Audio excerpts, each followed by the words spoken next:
જય માતાજી ખેડૂત ભાઈઓ, મારી ચેનલમાં આપ સૌનું હાર્દિક સ્વાગત છે। અને આજે આપણે જે લીંબુમાં ફાલ ખરે છે તો એના માટે શું ટ્રીટમેન્ટ કરવી જોઈએ અને ક્યારે પિયત આપવું જોઈએ અને તેમાં કયું કયું ખાતર આપવું જોઈએ તેની હું માહિતી આપવાનો છું। અને આપણે જે લીંબુમાં ફાલ છે એ ઝાકળ આવે ત્યારે પણ ખરતો હોય છે અને ફ્લાવરિંગ જ્યારે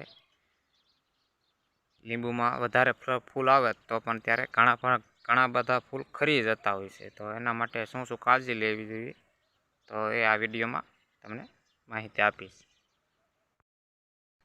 તો ખેડૂત મિત્રો, આપણે જે લીંબુમાં ફ્લાવરિંગ આવે છે અને જે ખરતું અટકાવવું હોય તો તેના માટે જે કાળજી લેવી જોઈએ તો આમાં તો અમુક જે ઈયળ પણ આવતી હોય છે, જે લશ્કરી ઈયળ આવે છે, તો એના માટે પણ જે ટ્રીટમેન્ટ કરવી જોઈએ, જે દવાઓ ઉપયોગ કરવી જોઈએ તો એના માટે પણ તમે ઇમામેથિલિન જે એ પણ તમે છાંટી શકો છો। દાખલા તરીકે આમાં જુઓ કે તમે આમાં આ પાનમાં છે નાની નાની ઈયળ હોય તો એના માટે પણ તમે જંતુનાશક દવાનો ઉપયોગ કરી શકો છો। અને ફ્લાવરિંગ સમયે દવાનો ઉપયોગ કરવો નહીં, જેથી મધમાખીઓને લીધે તેને નુકસાન થતું હોય છે મધમાખીઓને। અને જે તમે જોઈ શકો છો કે આ લીંબુમાં છે તો ફાલ કેવો આવ્યો છે તમે જોઈ શકો છો।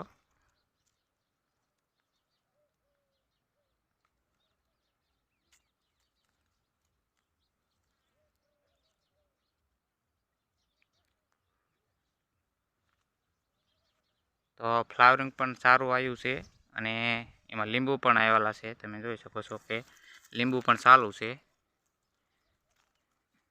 નાના મોટા, અને ફ્લાવરિંગ પણ સારું છે અને નાના નાના લીંબુ પણ આમાં જોવા મળે છે, તમે જોઈ શકો છો।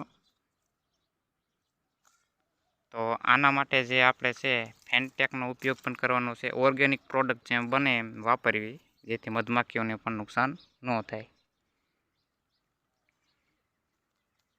તો આ લીંબુનો ફાલ છે અને આમાં ઘણો ફાલ ખરે તો એના માટે પિયત હંમેશા છે ને આપણે જે દેશી ખાતર હોય તે આમાં આપવાનું છે। જ્યારે ધોરિયામાં પાણી આવે ત્યારે આપણે જે જૂનું ખાતર, એટલે કે 6 મહિના પછીનું જે ખાતર હોય છે દેશી ખાતર, એ આપણે પાવાનું હોય છે ધોરિયા સાથે, અને ફ્લાવરિંગ પણ વધારે આવશે અને ફૂલ ખરવાની સંખ્યા એક ઓછી થાય છે। અને તેમાં તમે દૂધ અને ગોળનો છંટકાવ કરો તો પણ રિઝલ્ટ સારું આવે છે, ફાલ ખરતો અટકી જાય છે અને ફળ બનવાની પ્રક્રિયા પણ વધારે હોય છે। અને જેમ મધમાખીઓ વધારે આવે તેમ પણ આપણને ફાયદો થતો હોય છે અને ઉત્પાદન સારું મળતું હોય છે।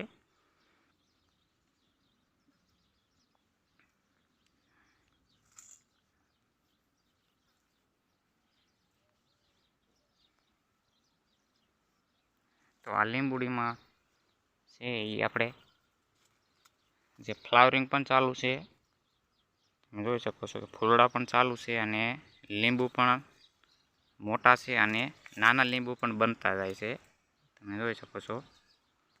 અને એમાં મોટા લીંબુ પણ જોવા મળે છે। અને તો આ લીંબુમાં છે અત્યારે જ આપણે જે અગાઉ જે ટ્રીટમેન્ટ કરો તો જ આપણને સારું બજાર મળતું હોય છે અને ભાવ પણ સારા મળે છે અને ફાયદો પણ આપણને ડબલ થતો હોય છે। તો આના માટે આપણે જે દૂધ અને ગોળનો છંટકાવ, જ્યારે ફૂલડા ક્યાંક થોડાક દેખાવા માંડે ત્યારે આપણે દૂધ અને ગોળ છંટકાવ કરી દેવાનો, પહેલો છંટકાવ। ત્યારબાદ આપણે પિયત પણ આપવાનું હોય છે અને તેમાં જ્યારે પિયત આપો ત્યારે જે જૂનું ખાતર હોય છે 6 મહિના પછીનું, એ આપણે લીંબુમાં પાવાનું હોય છે અને દૂધ ને ગોળનો છંટકાવ કરવાનો છે। દેશી ગાયનું દૂધ લેવાનું હોય છે 250 ml અને 100 ગ્રામ ગોળ નાખવાનો છે, એ એક પંપમાં નાખીને છાંટી દેવાનું હોય છે।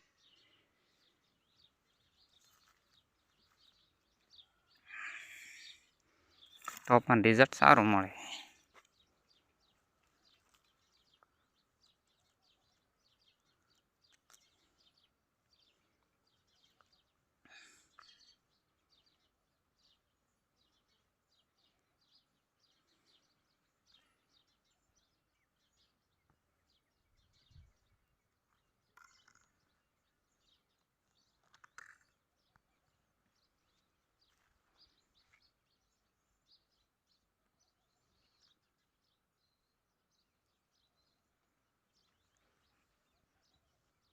અને ખાસ કરીને ખેડૂત મિત્રો આપણે કાળજી તો એ જ રાખવાની છે કે જ્યારે ફૂલ આવે ત્યારે જંતુનાશક દવા ઓછી વાપરવી, અને જે ઓર્ગેનિક પ્રોડક્ટ આવે છે જે ફાલ ખરતો અટકે તેના માટે, તો એ સ્ટેપ અપ કરીને આવે છે તેનો ઉપયોગ કરી શકાય છે. તે ટાટા કંપનીનું આવે છે જે સદાબહાર કરીને આવે છે, એ પણ વાપરી શકાય છે.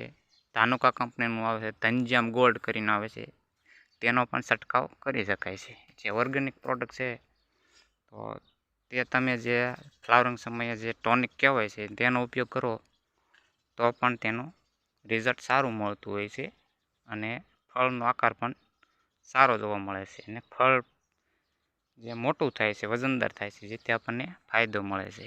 અને ખાસ કરીને તો આપણે જે લીંબુનું ફ્લાવરિંગ છે, પહેલાં તો આપણે શરૂઆતમાં જ્યારે શિયાળો પૂરું થવા આવે ત્યારે આપણે લીંબુને થોડીક તાણ પડવા દેવાની છે, અને જ્યારે ફ્લાવરિંગ ચાલુ થાય ત્યારે આપણે દેશી ખાતર સાથે પિયત આપવાનું હોય છે. અને પિયત આપ્યા બાદ તમારે કોક ફૂલડા દેખાય અમુક ટકા કે ફૂલ ફ્લાવરિંગ દેખાવા માંડ્યું ત્યારથી તમારે દૂધ અને ગોળનો છંટકાવ ચાલુ કરી દેવાનો છે. તમારે 5 દિવસે ને 5 દિવસે દૂધ અને ગોળનો છંટકાવ કરવો, જેથી મધમાખીઓ પણ વધારે આવશે અને ફ્લાવરિંગ પણ વધારે આવશે. જેથી ફ્લાવરિંગ જેટલું આવે એટલું એમાં 100% તો ફ્લાવરિંગ રહેતું જ નથી, એમાં પણ જે 20% જેવું તો ખરી જ જતું હોય છે કોઈ પણ પાકમાં.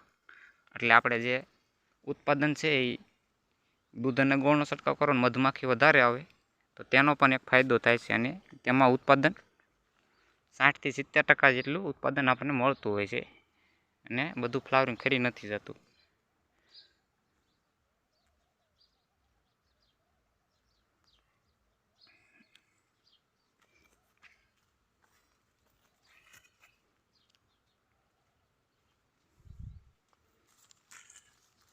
તો આમાં જુઓ તો મેં નાનાથી લઈને ફ્લાવરિંગથી લઈને મોટા લીંબુ સુધી પણ આમાં ફળ બેસેલા છે.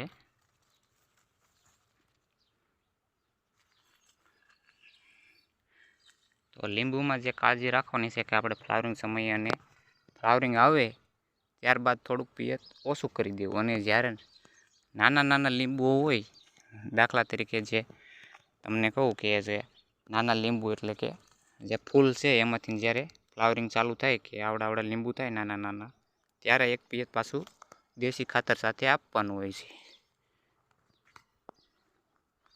અને જ્યારે તમારે ફળ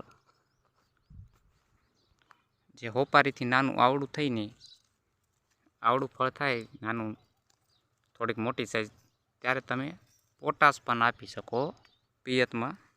આંકડો તમે પાઈ શકો, એમાં પણ પોટાશ રહેલું છે, તે પણ તમે પિયત સાથે આપી શકો. અને ખાતર પણ આવે છે પોટાશ, જે એ તો મોંઘું પડે છે, પણ આપણે જે છે આંકડા સાથે તમે દેશી ખાતર પણ પાઈ શકો છો, તો પણ આપણા ફળની સાઈઝ વધતી હોય છે અને વજનદાર ફળ બનતું હોય છે.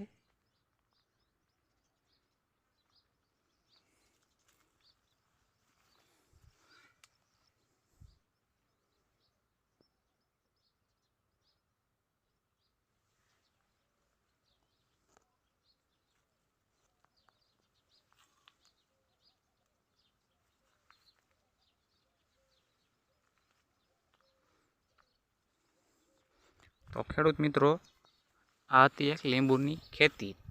જ્યારે ફ્લાવરિંગ આવે ત્યારે તમે પણ જે સ્ટેપ અપ કરીને આવે તેનો છંટકાવ કરો, ફેન્ટેકનો છંટકાવ કરો, કોઈ પણ એક પ્રોડક્ટ લઈ લો તેનો પણ છંટકાવ કરી શકો. અને દૂધ અને ગોળનો છંટકાવ ખાસ કરીને કરવાનો જ છે, જેથી આપણે મધમાખીઓ જેમ વધારે આવશે તેમ આપણા ફળને આપણે ફૂલ ખરતા અટકશે અને ફળમાં વધારો થશે.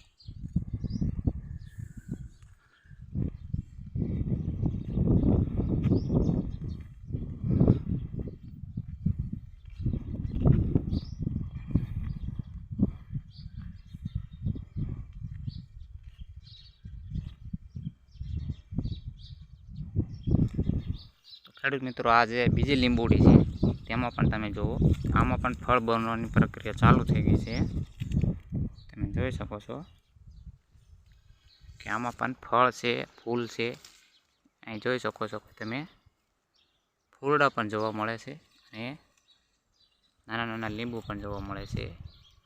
તો જે આપણે આ ફળ છે અત્યારે ફેબ્રુઆરી મહિનો ચાલે છે અને માર્ચ એપ્રિલ મહિનામાં તો આપણે જે ઉત્પાદન મળી જવું જોઈએ અને ભાવ પણ સારો આવી જાય એપ્રિલ મહિનામાં, અને આપણું ફળ પણ કમ્પ્લીટ બની જાય, તો તે રીતે આપણે ટ્રીટમેન્ટ કરવાની હોય છે.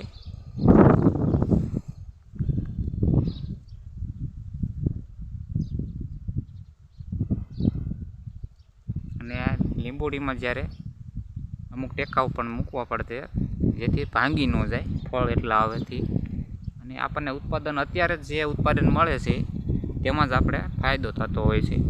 અને જ્યારે ચોમાસામાં તો ઉત્પાદન મળતું જ હોય છે ઓટોમેટિક, એમાં તો કોઈ ચાકરી કર્યા વગર પણ તેમાં બજાર ઓછું હોય છે, એટલા માટે આપણે એમાં ચાકરી ઓછી કરવાની છે. આપણે અત્યારે ફળ કઈ રીતે બને ઉનાળાની ઋતુમાં આપણે ઉત્પાદન વધારે લેવાનું છે જેથી બજાર પણ સારું મળે.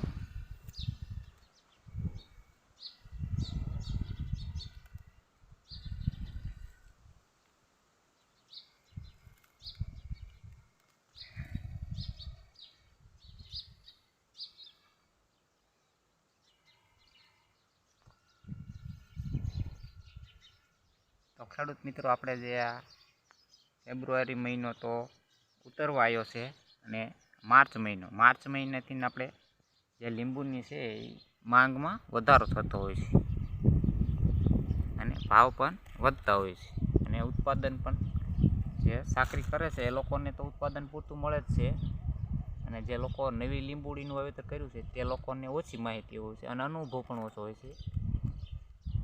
તે માટે એ લોકોને થોડીક સાકરીની જરૂર છે અને થોડીક માહિતી હોય લીંબુની ખેતીની, કે આપણે ફાલ નથી આવતો કઈ રીતે ફાલ લેવો, અને જ્યારે ફાલ ખરે છે તો તેમાં કઈ કઈ ટ્રીટમેન્ટ કરવી, તો એ બધી આપણે ખેડૂતને માહિતી પૂરી પાડવી હોય. અને જે લીંબુની ખેતી છે એમાં કઈ રીતે લીંબુ મોટા થાય છે અને કયા કયા ખાતર આપવા જોઈએ. મોટા ભાગે તો આમાં કેમિકલનો ઉપયોગ ઓછો કરવાનો હોય છે લીંબુની ખેતીમાં. જેમ દેશી ખાતરનો ઉપયોગ કરો તેમ વધારે ફાયદો જોવા મળે છે.